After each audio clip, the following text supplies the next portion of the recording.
going on, everyone? Back with another episode of Stuff and Things. Welcome to part 5 of the Storyteller Overland Classic SEImode build. Today we are talking about wheels, tires, and most importantly, the suspension that I chose. There are quite a few really good options for suspension when it comes to Mercedes Sprinter vans out there, and after, of course, living in my previous van and seeing all of the new products that were coming out over the past couple of years, I narrowed my choice down to about 3 different options, and then when I dove into the kind of thought process behind how I wanted this van to perform, there's a pretty clear winner there. So I have just had the Vancompass 6.3 suspension package installed on my Storyteller, and there are basically 3 good reasons why I went with Vancompass. The first reason I chose the 6.3 kit is because this is the only suspension package out there that is going to give me the ground clearance that I was looking for. I wanted this van to be a little bit taller than I was used to before, giving me better ground clearance for when I have this thing off-road.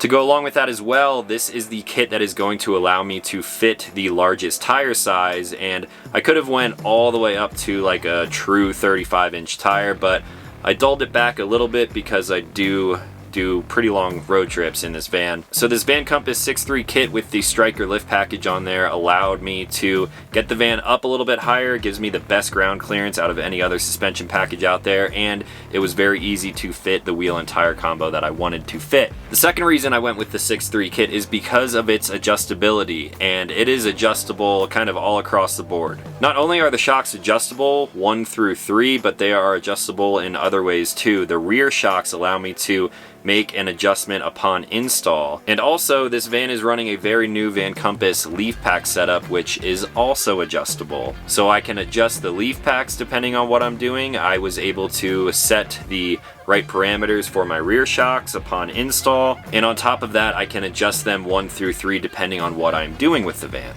You'll learn more about this in a second, but the 1 setting is basically going to be the softest setting on the suspension. It's going to be great for off-road, washboard roads, and any kind of like off-highway things that I'm doing with the van. The second setting, number 2, is going to be sort of like your everyday sort of feeling for suspension. It's going to be right in the middle, and on the second level it does have a micro adjustment, so you can run from 2.1 up to 2.8. I have mine set right in the middle at 2.4, and I've been testing the suspension now for the past 1,500 to 2,000 miles already, and I've used all of the different settings to kind of fine-tune the van to what I'm doing with it. And then of course there is the third setting, which is going to be the stiffest when you are doing super long hauls on highways. When you are in very windy conditions, as you know, a van like this is like a giant sail, so when you get hit with a crosswind, it's not very comfortable. So when I'm doing some long hauls, suspension will be set to 3. I have the leaf packs in the rear set as stiff as possible, and then the SP setting on 1, so I'm kind of like have a balance, like an orchestra of suspension components all working together depending on what I'm doing. The third setting is also going to be good for towing. If I have like a motorcycle on the back, or if I'm pulling a trailer with my Razor on it, having a little bit of adjustment on the suspension is something that really interested me, because I do a lot of different things with this van. Sometimes it's just me and not a whole lot of gear, and then I can run the suspension kind of on the middle setting. But if I have it loaded up with a lot of gear, I'm towing something, bump it up to 3, and it allows me to really get the most out of these suspension components.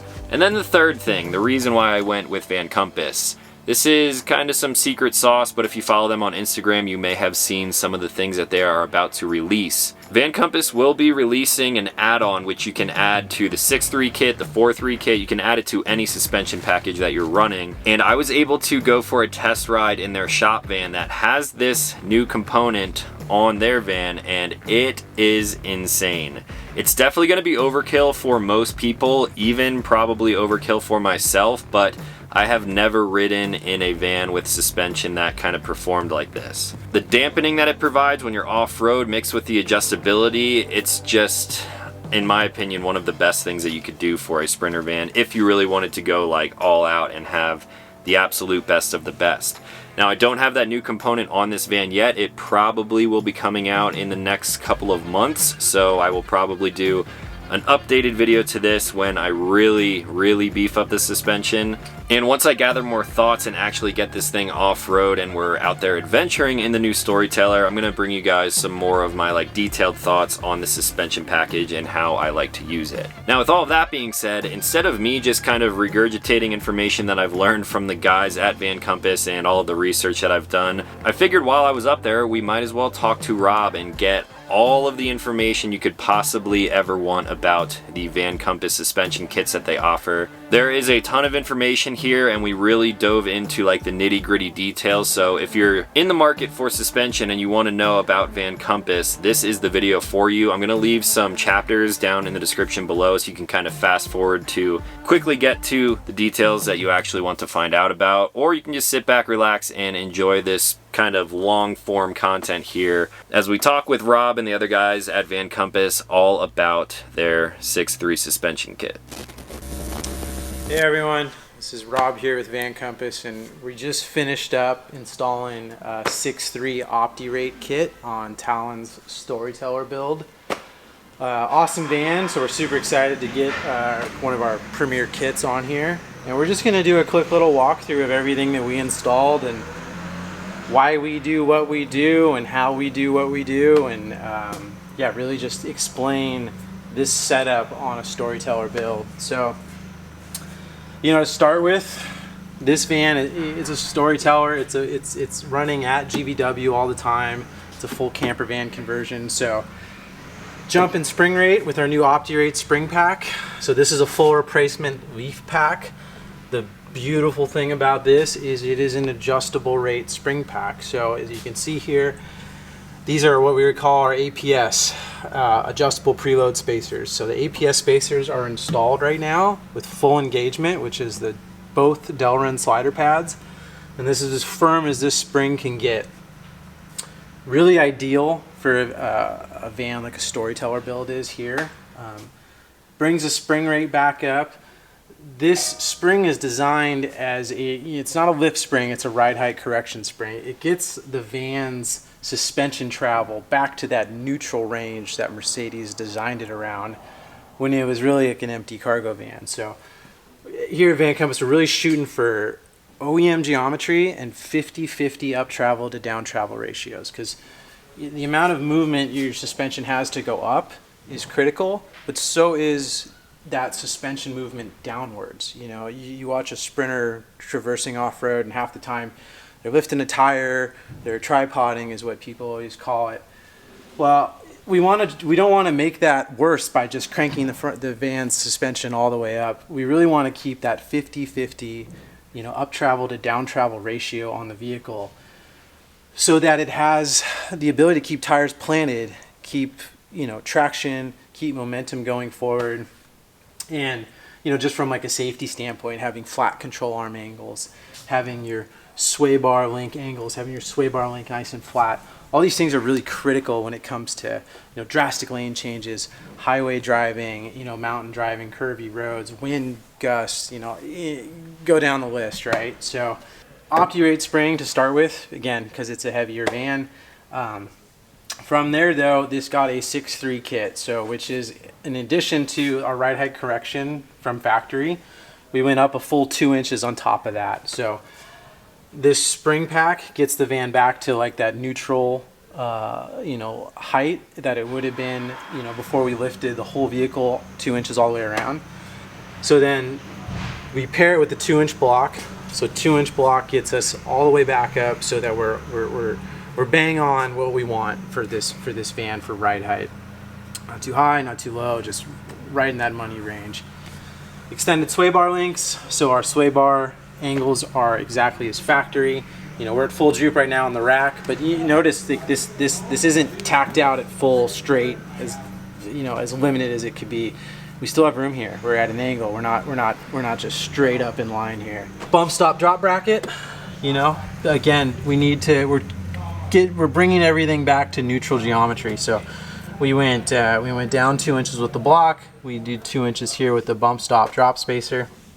From there, 2-inch extension bracket on the shock. That's part of the need for the bump stop drop. So we're not at full extension, when this van's loaded at ride height, we're not just like at the upper limit of the shock topping out the back of the van. That's pretty much the extent of the lift kit portion. Now we're gonna go into basically dampers and then a few little upgrades. Big one for us is called our Baja bracket. The Baja bracket is a solution we've developed over, we've been working on sprinters for 7+ years now. This OEM shock bolt, it's a single shear bolt typically, meaning there's no mounting surface for the bolt to load against. It's only connected to the chassis in one point in the factory configuration. Now, you throw a van running a GVW all the time, plus a damper, a performance damper that's really tuned for the weight of the vehicle, that bolt sees a lot of load. They tend to break under off-road use. Yeah, I actually broke that in my previous van, so... You know all about it, though. When I knew I was coming to you guys, I was like, I definitely need the Baja bracket. Yeah, it's a relatively simple part that actually has a lot of engineering into it. There's a machined bung here that goes through this. There's a factory hole right here in the chassis, and this is machined exactly to tolerance.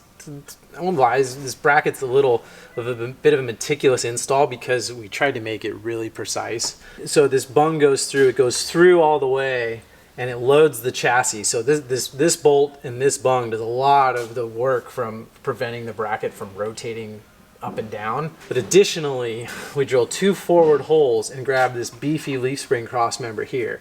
And then you drill 2 holes here and bolt the bracket that way. So there's no way this bracket can load, can rotate at all. So once you install this correctly and torque everything to spec, it's phenomenal that like you never really got to worry about this bolt again. Yeah, it's cool. It's more in depth than just a standard bolt-on bracket where you're just adding another shear point. You're actually reinforcing it at the same time. Right. Yeah. We're reinforcing this whole area here. Instead of just bolting a plate to the side, we would still just be loading the side of the frame rail. Frame, yeah. Right. But instead, we're integrating into this additional cross member, and we're using that big bung through the main frame rail of the van to prevent it from loading.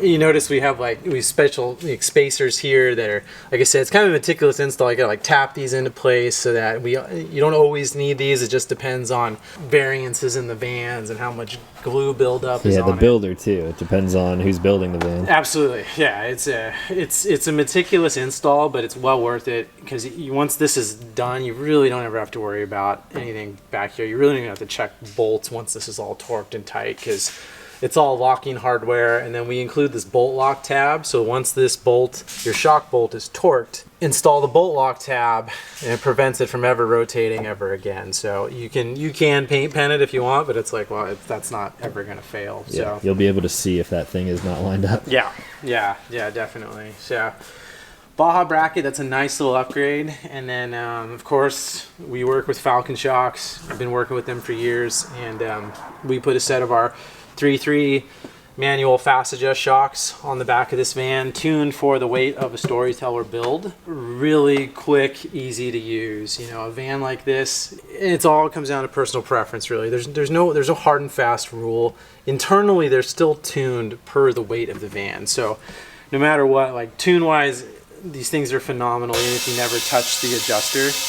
But with the adjuster setup, you can really fine-tune the ride quality and what you're doing. You're about to drive this thing back to Denver, so crank this thing all the way up to 3 would be my recommendation. Firm as a shock will go all 4 corners, just crank it up to 3. The thing will be a sports car on the road. And we can dive into more of that too when we actually look at the cross cut. Cutaway, yeah. Yeah, the cutaways really kind of show how that stuff works. So if you guys are into the technical side of things, we'll dive into that in a minute. Yeah, and these shocks it's such a nice high-end damper. I mean, it's all aluminum. The adjustability is so, a lot of people will they'll come to us like, well, do I really need an adjustable shock? Well, it's like, well, if it's hard to use, you're probably not going to use it. This is so easy and intuitive to use, you're going to use it. And it makes such a giant difference when you're driving the van. It's not one of those things where you're like, I think I feel a difference. You feel the difference. Like you're seeing passengers like, what'd you do? Like, well, I turned the shocks up. Oh, well, all of a sudden, you know, your wife's sitting next to you and she's reading a book or something on a long road trip. Like, oh, fan feels better. Like, well, yeah, I cranked the shocks all the way up to 3. It feels phenomenal now. You're not getting motion sickness. You're not getting the sprinter head toss thing pulling in the driveways. I know that all too well. It's a real thing, and we have a lot of solutions to really address that stuff, so that turns sprinters into, like, you know, just unassuming, boring cargo vans and camper vans into, like, really actually pretty fun performance machines. It's crazy to say that, I know, but, like, it's a thing. And it's hard to tell from video too. Like, you guys have seen everything that I do in videos, but sometimes these vans will do things that a van just straight up shouldn't do because of components like this. And it kind of gives you that, like, oh, that pucker moment. Yeah. And it just keeps on rolling. Yeah. So. Yeah. It's one of those things that's, you know, we come from, like, the kind of more hardcore Jeep rock crawling world and big diesel truck go fast in the desert world, but you know, it's kind of a stigma that, like, sprinters they're the new Volkswagen bus or the Prius of 2020, right? And it's like, well, that's not really not fair, because these things are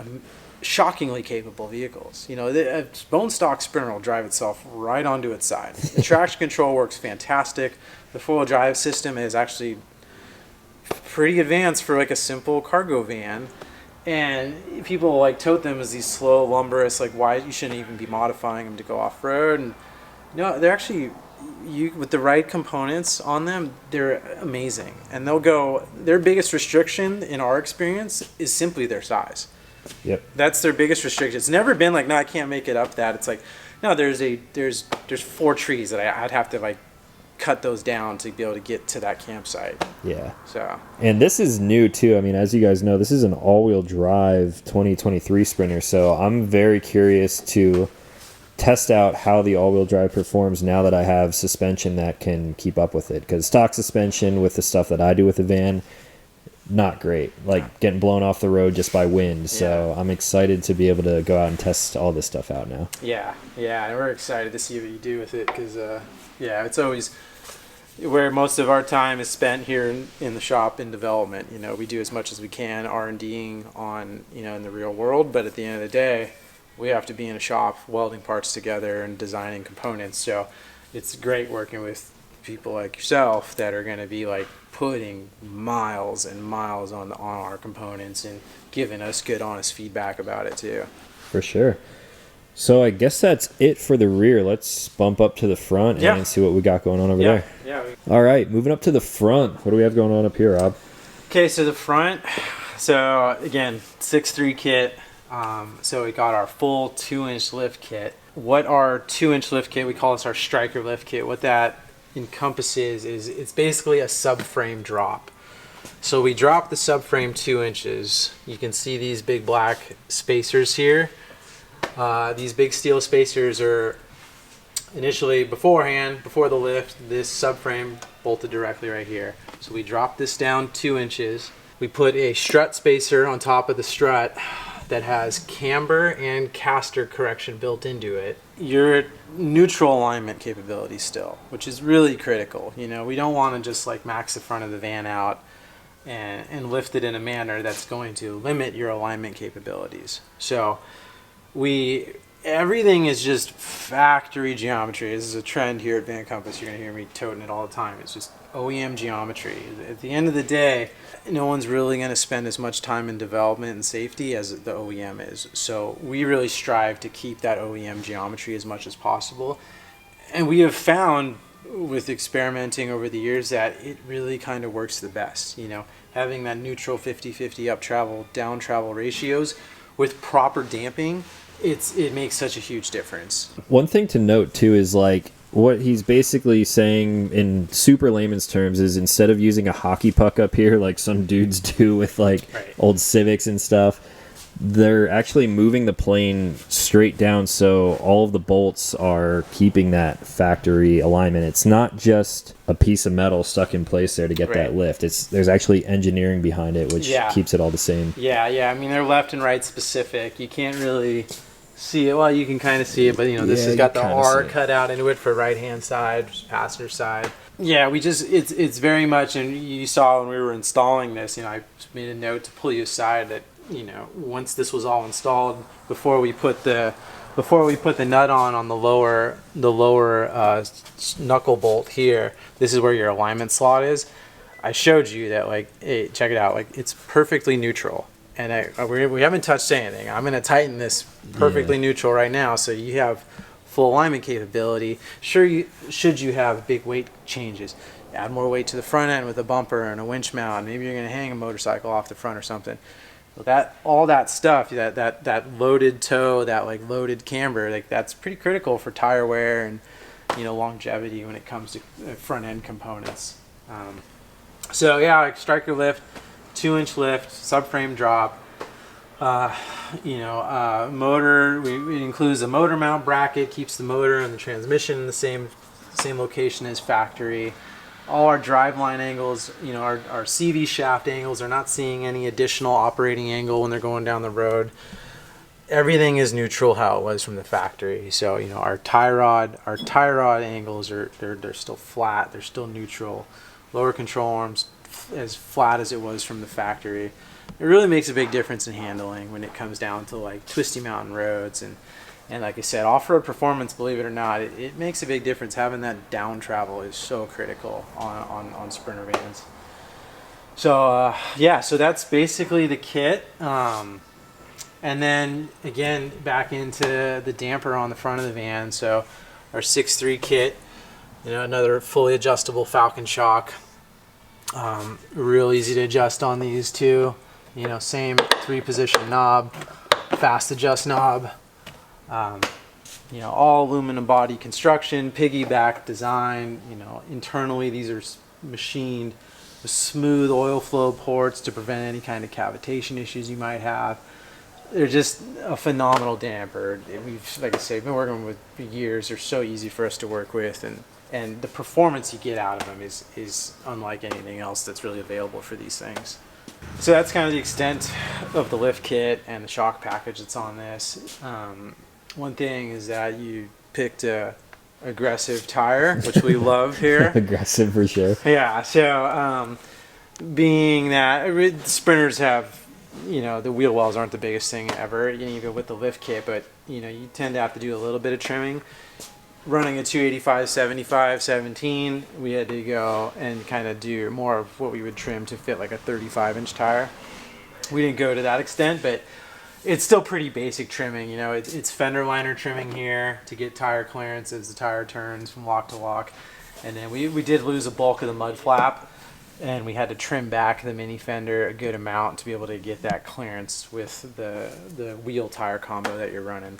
So. And we kind of did the same thing in the rear too. Yeah, we did in the rear too. An interesting thing on the NCV3 platform, which is 2019 to current chassis, is the rear axle is really not centered very well in the wheel opening. With our new OptiRate spring pack, we do bring it back to center, but again, with the aggressive tire size that we're running on this van, we trimmed the back a little bit, got ourselves another about 1.5 inches back here. Aesthetically a lot more pleasing, and then from a functionality standpoint, no rubbing. You're not going to encounter any tire rub no matter where you are and how you're running the van off-road and whatnot. So all right, so what do we have over here? So we have some things here, some shocks that we've used to, we bring these to trade shows and stuff and use them for marketing materials to sort of show the difference between the factory shock and what you're getting when you buy a Falcon fully adjustable shock from Vancompass. So here's our factory shock cutaway. You can see just how tiny the piston and oil ports are on this. Now, this is what you would call a twin tube shock. Gas and oil? Yep, mixed. As cheap as possible. I mean, this is probably a $5 damper for Mercedes. I don't even know if it's that much, It's kind of shocking it rides as good as it does, really,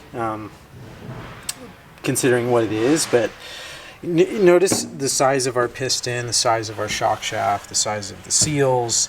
Here's your rebound, your top out prevention is this hard plastic little, nothing. That's your top out. You can't even really see where oil would flow, right? So camera can't pick it up, and even with our eyes standing here, it's so hard to see where oil would even pass through there. Right, and it's and that's a question that comes up a lot. It's like, well, why do I need different suspension? Right? It's a Mercedes, shouldn't it have good suspension? Well, it's like, well, Mercedes is still a company, it's still a business, so trying to make a profit here. So they're going to cut corners wherever you can and try to get things as cheap as possible. And a shock is a great example of that. It's an OEM shock. It's a throwaway unit. It's good for 15, 20,000 miles, maybe. Depends on the vehicle's usage. And then you compare that to a real high-end, off-road damper that's fully rebuildable. It's tuned specifically to the weight of the vehicle. This is all full of oil. This is what would be called a monotube shock, in that the oil is separate from the gas charge of the shock. So here's your gas chamber. So this is full with a 150 psi charge of nitrogen. Notice this is what is called the IFP. It's the internal floating piston. This is what separates the oil in the shock from the gas charge. Cool thing about Falcon damper is, a lot of aftermarket shocks, they'll only have just an O-ring on their IFP. A lot of these will be a plastic IFP. Again, cheaper. Be able to cut corners a little bit. Falcon, it's a machined aluminum billet. It has an additional wear band on it, which prevents the IFP from being able to rock or stick at all in the reservoir. That's a really cool feature. That's something you see in higher end, 2.5 series, 3.0 series race shocks that you would see in the off-road world. We'll go back to the more of the actual shock shaft side of this particular damper. You can see, so basically here's our compression side. This is our compression shim stack. Here's our rebound shim stack. Now with Falcon, we like to do a linear compression side and a digressive rebound side.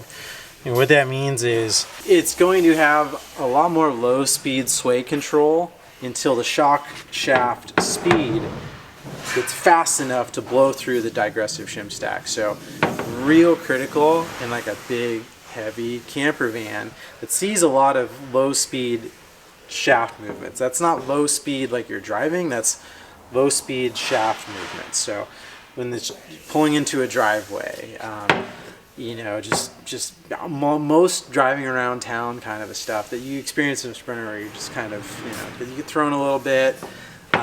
Washboard would be like a high-speed shaft movement. It's not moving much, but it's moving very fast. So that'll blow through that digressive valve stack, and it gets you that pillowy compliance you're looking for. Same with a freeway expansion joint or something like that. But for an undulating forest road, you're getting kind of thrown around in a camper van, that's a low-speed shaft movement. So having that digressive side on rebound really allows the van to come right back and stop quickly. So another cool feature of Falcon shock, the SP2 circuit. So this SP2 circuit is a free bleed circuit that you set upon install. This allows us to, it's two reasons why we do this. One reason is it allows us to offer a few less SKUs for stocking distributors and install shops when they're working on vans. Additionally, for a customer, you can buy a suspension package from us. Say you're a DIY guy building a van, and you're not sure where the direction of the build's going to go, how heavy it's going to be, but you're unhappy with the ride quality of the vehicle. Well, you can get a setup from us. You can set the SP2 circuit in the open position, which is a free bleed port, so oil can pass through the top of this nut here. I don't know if you can even really see it, but it goes through that nut, and then it comes out there's a little hole in this cam washer right here. Yeah, this is going to be almost impossible to see on here, but essentially, depending on you have it open or closed, there is a port through that. Is it the cam washer? Mm-hmm. Yeah, little cam right there. I'll try to get a shot of it here. Yeah, it's hard to see it, yeah. It will allow more It's liquid more, to pass through. Yep, Obviously. it's more bleed. Bleed is and bleeds makes a huge difference in the way the shock feels. So there's still bleed in the shock. You can see actually this. You could probably pick up with the camera. See that tiny little slot right there? Yep. That's the bleed shim. So that's bypassing the valve stack, the compression stack, and that works both on both sides, compression and rebound, as the shock's going up and down. But that SP2 circuit allows a customer, you can get this set up, you can install on van, install with the SP2 open. As your build out grows, as the van gets towards weight, it feels a little softer. Like, okay, I'm heavy enough where I need to close that SP2 circuit. You just unbolt the bottom of the shock, rotate that 360. It's going to move that cam washer, close off the bleed port, and then you completely revalve the shock at that point. Yeah, and this is good not only for people who are DIYing, but for someone like me who I know I'm going to end up towing with my van at some point. Yeah. If I know I'm doing a road trip where I'm towing my 12-foot trailer and side-by-side, maybe I want to tighten everything up rather than just using the adjustments that are on the top of this. Yeah, and it's again like, we tune that. We've got years of experience tuning shocks for Sprinter vans. Our SKUs on our websites we've very much honed in. This is this weight range, this use of vehicle. This is the shock tune for you. At the end of the day, it still comes down to personal preference. Everyone's a little different with what they feel is the ideal driving style and driving feel of their personal vehicle, and that's something that's such a nice benefit to like the adjustability on the 3.3 Falcon shocks. So not only are they tuned internally for the weight of the van, but then you can really dial it in with the fast adjust knob. Yeah, and the fast adjust knob on this particular cutaway is really cool. So you guys can actually see the inner workings here of where the oil is passing through into the reservoir. Yeah, so these are all of our shocks are of a piggyback design. So there's no external hose and reservoir where it's necking down into a hose or making hard turns into a small reservoir and then into an adjuster. It's all built into this top cap, which is designed for the Sprinter chassis. So like this is a rear shock. Notice it's offset. It's offset a specific amount to clear the Sprinter chassis. This one, as you can see, this is the passenger rear. This is a light mid-tune shock. You can see 07 to current Mercedes Sprinter. This, it's very much, we didn't just like get a shock, like, yeah, it kind of works lengthwise, let's just make it work. This is designed for this chassis. With the piggyback design, you can see the oil port there, right? It's a smooth machine transition. It's coming from the shock through the top cap into the chamber for the 3.3 cartridge, and now we get into the adjustment portion of it. So this is 3 main settings. So position 1 is a full bypass of this shim stack. So this shim stack, and this is like any monotube shock is going to be, it's velocity sensitive. So the damping really changes depending on the speed of the shock. I don't weigh a lot. I can easily compress this shock. But if I try to compress this shock fast, good luck. Yeah. That's a very different scenario from a 9,000 pound van compressing the shock. And it's the same thing. It's all speed sensitive. The more you try to move it, the harder it is to move. So it's fluid dynamics at that point. So in one, it's a full bypass of the shim stack. So, and you could probably see there's a little hole right there in that knob, and you can see that's all the way out right now. So that's as much oil as it can, and it'll just full bypass of the shim stack. We get into setting 2, and look, all of a sudden that hole goes away. Well, it doesn't really go away completely. What it is now it has to go through these holes here, and there is a tapered groove in this pin that's moving up and down. And that groove, it gets thicker and it gets thinner. You're adjusting how wide that groove is with the micro dial, and that's only active in setting 2. You go up to 3, and now all the oil has to go through those ports, and it has to deflect that shim stack. 2, you're determining how much of it can bypass the shim stack, one's a full bypass. So what does this mean when you're driving a van? Well, typically in a camper van, washboard road, click it to 1. That's a lot of high-speed shaft movements. You want this thing as compliant as it can be. 2, with the microdial setting, that's really kind of your everyday, my everyday drive. This is my typical highway drive. Even going on a long trip, like, that's where I'm happy. It's 2.6, 2.5, 2.2. That's what my van. Dial it into your preference, really.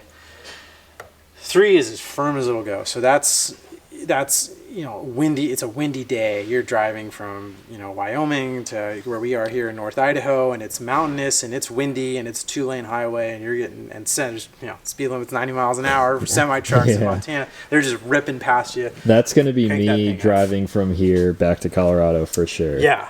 Perfect example of like crank that thing up to 3 and enjoy it.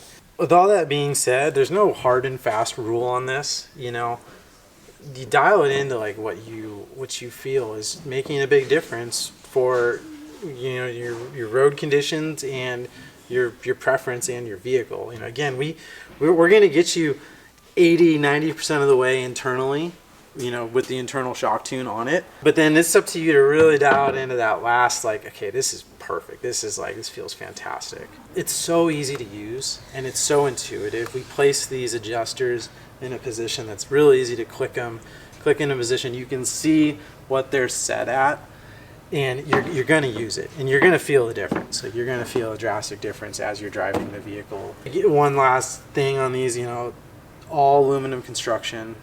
They look amazing. They work fantastic. We've been working with them for years. I cannot tell you how many thousands and thousands of units of these are in circulation with that Vancompass sticker on them. It's just such a high-end damper, and the ride quality we can get out of the big piston. That's the other cool thing about this, is that it's a 2-inch ID, not a 2-inch OD. So it's a 2.3-inch OD shock, but that means it's a true 2-inch piston. That's a big piston. That's a lot of oil flow to be able to control, a big, heavy, built-out camper van.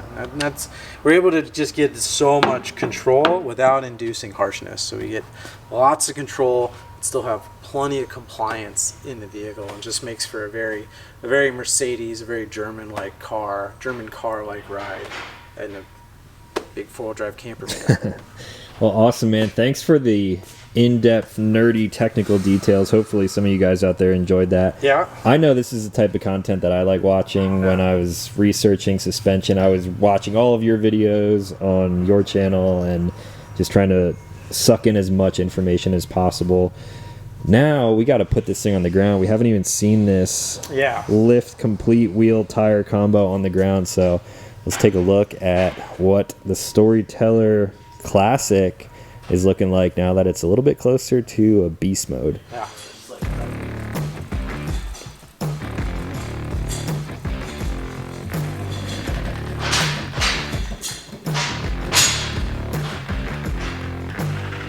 Monster van. He's gritty. It's too big. It's pretty big. It's pretty big.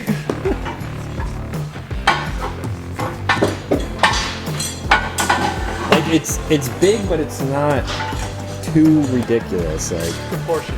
yeah.